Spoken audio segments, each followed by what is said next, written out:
I'm an archaeologist who got to see an early preview of the Odyssey, and here are 5 things I want to point out for when you get to go watch the film. If you thought this was bad with Agamemnon's armor, it gets worse. And on that note, if we're going to lean into that form of ancient Greek, ancient Roman armor with the skirt, I'm gonna need less pant and a lot more thigh. There were lots of nods to Mycenaean and Minoan architecture in the film, which I both really liked and also didn't like at the same time. This throne makes a cameo at the Palace of Ithaca, and that I thought was a really fun nod. It is a Mycenaean throne at the Palace of Knossos. So on that side of things, I had a really great time picking out those little nods to the Bronze Age in the Aegean, so I will give the movie points for that. I also didn't think the architecture at the city of Troy was that bad either. We all saw from the trailer that the ships are also not accurate from the time period, and I really did miss seeing that quintessential eye on these boats.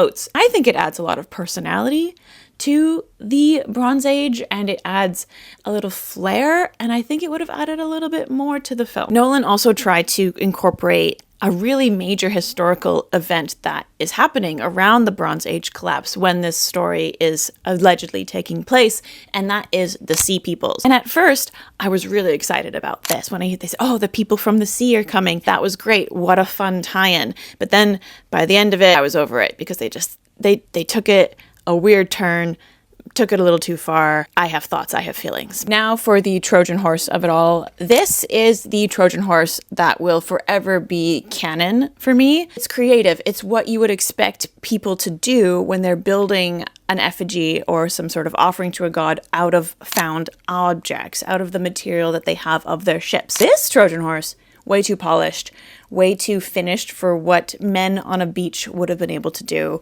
And I don't understand the physics of it all with hiding all these men inside of it. The one from Troy 2004, I think, is much better. That being said, I do really appreciate that they showed scenes of what it would have been like inside the horse and all of the realities behind that if you're in there for a couple of days. So I do like that part of the film. Anyways, I enjoyed it more than I thought I would. I think I'm going to give it a solid like 3.5, 3.7 out of 5, and I would watch it again.